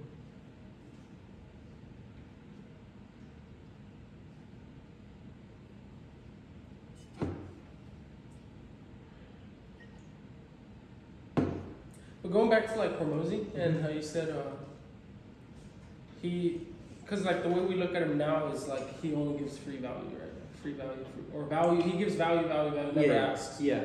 And E-Man on the opposite side, or at least it looks like he's on the opposite side. It looks like he's making money by selling his courses, which he is. Mm-hmm. But like it's because we also didn't know Hormozy before he stopped doing that. Because at one point he was selling gym owners Yes. gym launch, Yep. and they were watching his podcast at the time. And Yeah. I've seen a clip of him saying, he's like, he went into a meeting with all the gym owners, and he's like, how many people have seen a piece of my content before buying from me? Mm-hmm. And like, he's like, a majority of them raised his hand. Right. So it just went to show that they were all consuming his content that gained trust before they actually bought from him, Yeah. which in turn is the same exact thing, you know. Yeah. But it's not till after that, after he sold Gym Launch and sold Allen and sold all And these got other the companies. success. You're right. Yeah, and then just started acquisition.com. Yeah. And then that's when we started learning about him. But now all he does is give value because now he has the money to just acquire companies. But at the time, at a certain time, maybe this is the time Eman's at, which I think he has enough money to Yeah, yeah. acquire companies. So I don't think he needs to be selling to agency owners all the time. But I mean, I don't want to discredit him in the Who, Eman? in the odd chance that 5 years from now he sees this and he was thinking about putting me on the podcast and he's like, "No, get fucked, kid." Look- Eman will get dropped, bro. Emmy, bro, I bought your course, dude. What? It was what? Remember how we were watching the videos of your guys' old Zoom calls and he was just flexing? Oh, I'm yeah. like, yeah, he was special. That's fucking awesome. We're just like, Oh, this having yes. fun. You're like, I was all talking to you. You're just like, No, you were on a call, like a business call, I don't- with another person. oh, What's and, wrong with you? and you were just Bro, what is wrong with no, the one meeting we watched together. yeah. Yeah, we were supposed to be on the call with somebody else, but he never joined. Okay, that's what I was gonna say. Like, I don't usually do that. Like, in No, like with when the somebody client's there. there. Yeah. Like maybe if I'm feeling savage, maybe I'll do something like really slick. But No, come on, bro. Nobody's just gonna be flexing when there's a prospect on the phone. Yeah, I'm really just struggling to get leads. Yeah, what are you doing right now, Bob? Yeah, so I'm just, door knocking. What else are you doing? just like real quick, like calf flex, like just like get the calf in the camera. Like, damn, I've been doing the raises, bro. Mm-hmm.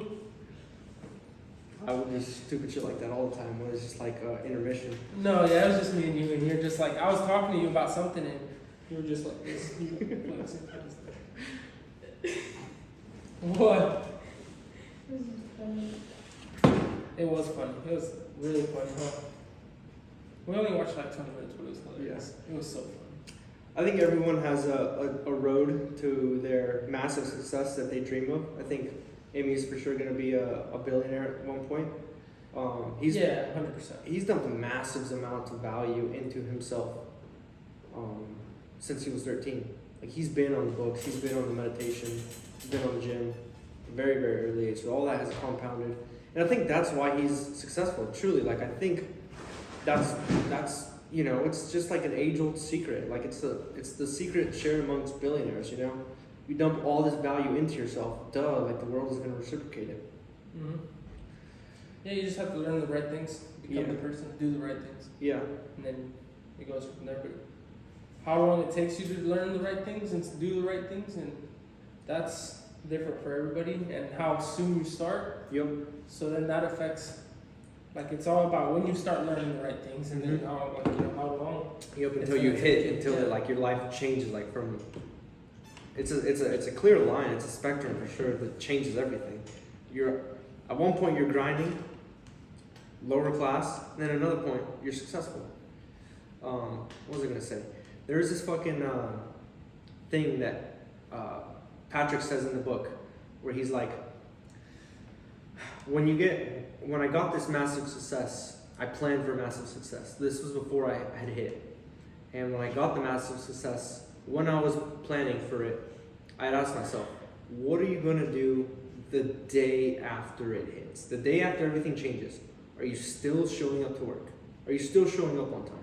Are you still going to the gym? Are you still doing this? Are you still keeping up with your disciplines? So plan for when it hits, plan for anything you might slack on, and then make sure that you're still showing up and being the best version of yourself you possibly can. I like that. That's important. Yeah, that resonated with me pretty hard for sure. I'm like, oh yeah, I have noticed myself very unconsciously actually. Like I had to reflect on the fact because it's just like something that just naturally I did. Where it's like I hit a huge payday, and then the next few like weeks I get like kind of soft. So I'm like, okay, so now let me just like I'm just like sitting, I'm waiting, I'm watching, I'm waiting for that big payday to hit. But the very next day, I'm going to the gym all the time. I'm doing everything. Like I'm gonna work like I'm broke the very next day. I'm gonna keep up that momentum, And I think maybe that's the piece of the puzzle that I'm missing to take me from like 5 figures to 6 figures, Yeah, I very well could be, honestly. Because at the end of the day, it's just like, perhaps I'm learning things and setting myself up for that 7, 8, 9-figure life, but at the very moment, I haven't figured out what is that 6-figure life all about, you know? Like, what's the key fundamental things? So it's like, maybe I learn the key fundamental things and I go from 5 to 6, and then the transition from 6 to 7 is way easier because I've been studying on the 7 life, you know? Like, I've been studying on the 7 and 8. But yeah, I think Hormozy and Tate, they value their audience differently than E-Man or who else? Who else is an example like E-Man? Just some of these guys with the courses, you know? Because it's like, if you look, E-Man really only uploads to sell people. Like, it's not worth his time to upload any other reason. You know what I mean? Like, you can tell everything he does is to kind of funnel you into the course thing and inspire you and motivate you, and he just like is playing on very high level psychology at that point. Versus Tate and I mean Graham Stephan, I don't know if you watch Graham Stephan, but like, bro, total sellout. Like, he's just always running ads or like doing stuff or like just like, but like his whole channel's about like making the most money and like kind of like saving, penny pinching type thing. So makes sense. But Tate could give a fuck, and Hormozy could give a fuck. You know, they're like, here's what it is. Anyway, back to real shit. Hormozy especially, you know, Tate still has the real world, where he like funnels people in, kind of. No, he 100% funnels people in. Yeah. But nonetheless, I don't know. I'm not too familiar with what either of them sell. I've looked into it, but not like in crazy depth to analyze is the value they give on what they sell. Yeah. 10x the cost. Mm-hmm. That is not my question to answer. Like, I can't tell you that. Yeah. But I'm assuming it is. I would hope so. That's something with us, you know, we try to 10x the value. Yeah. Pay with us. Yeah, exactly. That's just my philosophy on life. Like, you only have one name for the whole rest of your life, you know? Somebody said something pretty important about this. I can't remember the exact quote. It's like your biggest asset or something. So I just, you know, anybody that associates with my name, I want to 10x them, basically. And like, I mean, me personally, I just have fun doing the content. Like, just like this, for example, is just like for fun, kind of. Yeah. It's like it could blow up, it could be all this, I could get busy, but at the end of the day, I'm still gonna be like, let's film us traveling around the United States and being goofballs. We're about to roast so many people. We're gonna make fun of all you nerds that don't work out. We're gonna say some unhinged shit that's only going on Rumble and X because YouTube's gonna ban us for anything I say. And just like, you know, just being my like dark humor fucking self.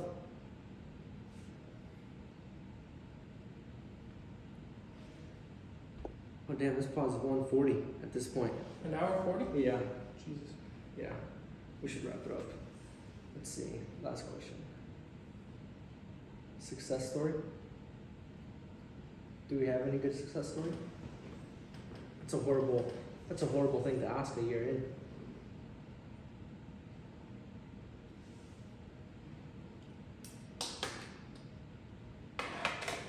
Morning routine. Oh no, wait, but we gotta wrap this up. Let's see. Books. That's so funny because that's not the next one. Books that impacted us. All right, last one. And maybe touch on core values too.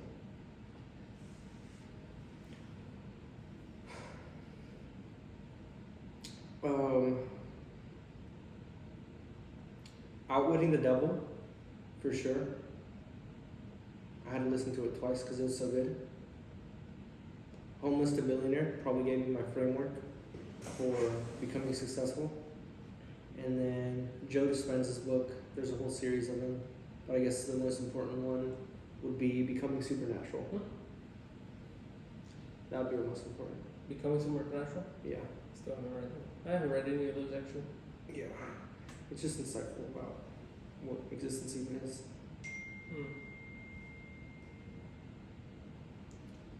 I like Traffic Secrets, Yeah. Expert Secrets. Yep. Those are awesome. Yeah. And then Hormozzi's both $100 Yeah. million offers for sure, Yeah. and $100 million deeds. Those are all like excellent business books. Those four, and I still haven't read Russell's other two books that I really want to read. Yeah. Those are next.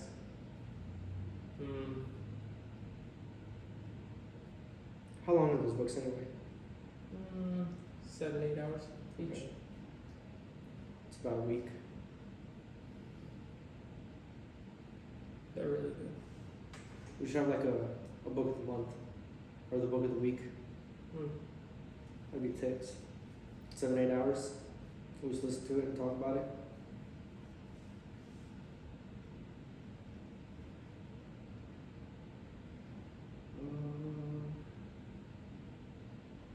What would you say our core values are?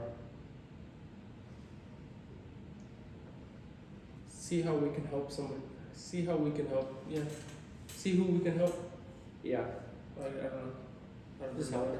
Make value. Create value. Do right. Core values. Sometimes doing right bites you in the ass, but no good deed goes unpunished. But no regrets for sure. No regrets at all. Even like when the outcome is bad or negative, I can live with it for sure. I can't live with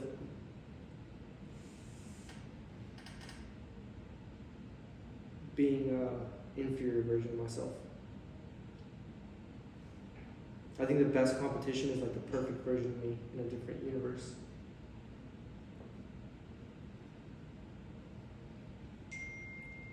Like the absolute just like fucking does everything right. Like same like situation that I'm in right now, but like the perfect version of me did everything I did, but he also made like 50 calls, cold calls. You know, so I'm like, damn, that motherfucker haunts me, you know?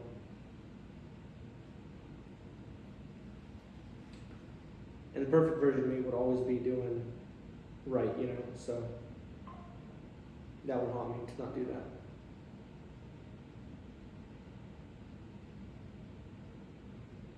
As far as like our company core values, I think at the very foundation is like fitness.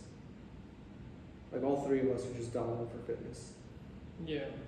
I don't think we can like take anybody on or like take them seriously if they're not dialed in with fitness, you know? Yeah. Because that just kind of like if you don't love yourself like that to that extent, how can you love anything? Yeah. And it just reflects in a bunch of stuff, you know. So obviously when we have clients and stuff that are like really dialed into fitness, it just like it's a very synergistic transition and just works. They respect us. The Cigar Lounge, for example, great example. They're not dialed in, quote unquote, but they show up. That's all that matters. You show up. You're healthy. Helping people. Growth, being our best selves. The key here is to build an empire. We got tons of kingdoms to fucking spring up, you know. It's gonna take a lot of fucking work.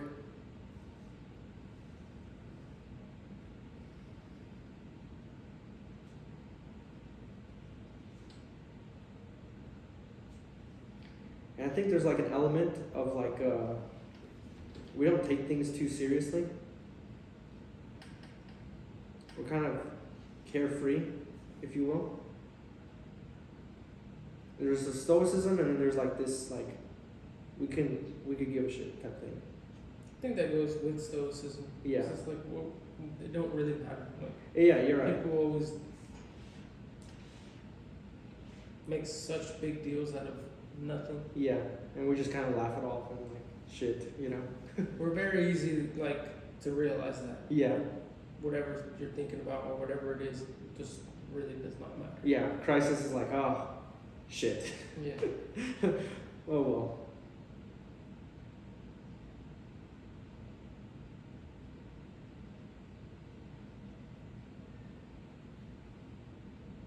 It's official. It's on record. Now you know. If you guys want a job, make sure you hit all the criteria.